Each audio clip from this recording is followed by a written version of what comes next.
다부동 전투는 한국전쟁 당시 낙동강 방어선에서 가장 치열했던 전투로 춘천 전투, 용문산 전투와 함께 한국군이 승리한 3대 전투 중의 하나로 평가받고 있습니다.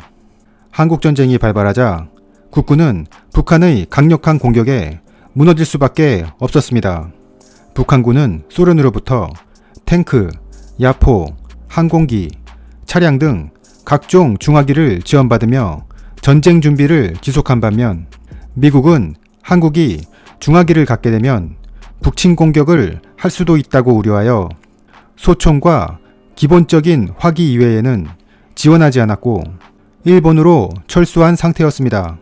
전쟁 발발 후 3일 만에 서울을 내어주게 되고 한 달 만에 낙동강 일대까지 후퇴하면서 국군의 사기는 땅에 떨어진 상태였습니다.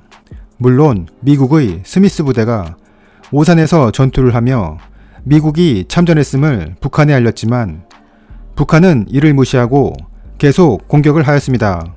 대전에서는 미국의 24사단이 북한군을 저지하려 하였으나 크게 패배하게 되고 사단장인 딘 소장이 직접 로켓포를 들고 싸웠지만 결국 포로로 잡히게 됩니다. 당시 미 8군 사령관인 워커 중장은 지금의 전세를 역전시키기 위해선 부산을 교두보로 반드시 확보해야 한다고 생각했습니다. 그러기 위해서 낙동강을 최후 방어선으로 설정했는데 낙동강이라는 천연 장애물을 이용하면 기동과 반격이 용이할 것이라고 생각했습니다. 낙동강 방어선의 우측은 국군 1사단, 6사단, 8사단, 수도사단, 3사단이 담당하고 있었고 좌측으로는 미국의 1기병사단, 24사단, 25사단이 맡고 있었습니다. 이때가 되면 미 본토에서 전투기 1000여 대가 지원되어 제공권을 장악하고 지상 근접 지원이 가능하게 되면서 북한군의 작전 수행에 큰 지장을 주기 시작했습니다. 국군에게도 대전차 무기인 3.5인치 로켓포와 57mm 무반동 총이 지급되었고 소화기도 일본군의 99식 소총에서 미군의 M1 소총으로 교체되어 병사들의 사기가 올라 있었습니다. 김일성은 8월 15일까지 부산을 점령하여 전쟁을 끝내야 한다며 북한군을 독촉하였으나 당시 북한군은 개전 초기에 비하여 전력이 많이 감소해 있었고 병참선이 길어진 상태에서 주간에는 미군의 공중폭격이 있었기 때문에 보급도 야간에만 이루어질 수밖에 없었습니다. 국군의 1사단이 담당했던 지역은 다부동으로 지금의 경북 칠곡에 위치한 곳입니다. 상부의 명령을 받고 다부동으로 이동하던 1사단은 자신들의 방어지역인 수암산과 유악산이 이미 북한군에게 점령되어 있다는 사실을 깨닫게 됩니다. 특히 유악산은 이 지역에서 가장 높은 고지로 중요한 요충지이기 때문에 1사단은 어떠한 희생을 치르더라도 이곳을 탈환해야 했습니다. 고지 탈환을 위한 치열한 전투가 벌어지는 와중에 1사단의 좌측에 있던 미국의 제1기병사단이 고지를 빼앗기게 되고 우측에 있던 국군 6사단도 4km 후방으로 후퇴하게 되면서 1사단은 홀로 남아 북한군 3개의 사단과 맞서게 되는 상황이 됩니다. 8월 15일 국군 1사단은 곳곳에서 백병전을 벌이게 되고 고지마다 전사자들이 많이 발생하였으며 그 전사자들을 방패삼아 전투가 이어지고 있었습니다. 8월 16일 미 8군 사령부는 특단의 조치를 취하게 되는데 바로 B-29를 이용한 융단 폭격입니다. 일본 기지에서 이륙한 B-29 폭격기 98대가 칠곡 양목면 일대에 960톤의 폭탄을 투하하게 됩니다. 26분간 지속된 이 폭격으로 북한군은 보급로와 통신망에 치명타를 입게 되고 폭격의 충격으로 사기가 떨어진 북한군의 공세는 현저히 줄어들게 됩니다. 북한군은 다시 전열을 가다듬고 1사단 정면을 향해 계속하여 공격을 퍼부었습니다. 당시 제공권을 잃은 북한군은 주로 야간에 공격을 개시하였는데 야간에 백병전이 벌어지면 누가 아군이고 누가 적군인지 구분할 수 없었습니다. 그래서 상대방의 모자를 벗기고 머리카락이 짧으면 북한군으로 간주하고 공격을 하였다고 합니다. 1사단은 매일 600여 명의 사상자가 발생하였고 이를 보충하기 위해 소총훈련만 겨우 받은 신병이나 학도병들이 긴급하게 투입되었습니다. 고참병은 10%도 되지 못했습니다. 사상자가 많은 만큼 새로운 병사들이 들어왔기 때문에 나중에는 분대장도 자신의 분대원 이름을 모두 알지 못할 정도였습니다. 다부동 전투에서는 노무자들도 큰 역할을 하였습니다.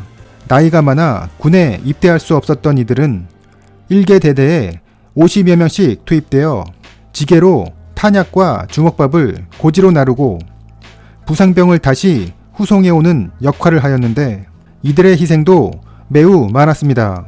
8월 18일 북한군 일부가 대구 외곽에 침투하여 대구 시내를 향해 박격포 7발을 발사합니다. 대구역 등에 포탄이 떨어지자 사람들은 혼란에 빠지게 되고 임시정부는 부산으로 이동하게 됩니다. 8월 20일 국군의 1사단 11년대 1대대가 북한군의 집중 포격을 받고 대대장의 판단으로 후퇴하게 됩니다. 이를 목격한 미 27연대는 자신들도 후퇴를 하겠다고 사령부에 보고합니다. 당시 미군은 한국군에 대한 불신이 많았습니다. 그들의 관점에서 보았을 때 한국군 지휘관은 자신들의 위치를 사수하겠다는 의지가 부족하고 조금만 불리한 상황이 되면 바로 후퇴한다고 생각했습니다. 인접부대가 후퇴를 하게 되면 미군은 자신들이 포위될 위험이 있다고 생각했기 때문에 한국군 부대가 옆에 있는 것을 매우 불안해했습니다. 국군 1사단의 사단장이었던 백선엽 장군은 이 소식을 듣고 11년대로 달려갑니다. 후퇴하는 병사들을 잡아세우고 미군도 우리를 믿고 싸우는데 우리가 후퇴할 수는 없다 라고 하며 병사들을 돌려세워 다시 고지로 돌격하게 됩니다. 고지로 돌격해오는 국군을 본 북한군은 새로운 지원부대가 온 것으로 착각하고 후퇴를 하게 되어 결국 고지를 탈환하게 됩니다. 8월 21일에는 한국전쟁 최초의 전차전이 전개됩니다. 주간에는 무수탕의 근접 지원으로 이동에 어려움을 겪던 북한의 T-34 전차부대는 야간을 이용하여 다부동 계곡을 통해 미 27연대로 진격합니다. 전차에서 전차포를 쏘면 불덩이가 날아가 상대편 지역에 불꽃을 튀기며 장렬했습니다. 이 광경을 목격한 미군 병사들은 마치 볼링공이 핀을 쓰러지는 것 같다고 하여 볼링장 전투라고 불렀습니다. 날이 밝자 북한군 전차 9대, 자주포 4문, 그리고 1300여 구의 전사한 북한군이 확인되었습니다. 8월 22일에는 북한군의 포병연대장이 작전지도를 가지고 기순하였습니다. 그가 준 정보에 따라 120mm 곡사포 7문, 76mm 곡사포 13문이 은폐되어 있는 위치에 미군의 폭격기가 폭격을 가하여 북한군에게 큰 피해를 입히게 됩니다. 8월 24일 1사단은 대부분의 고지를 점령하게 되고 전선은 안정을 되찾게 됩니다.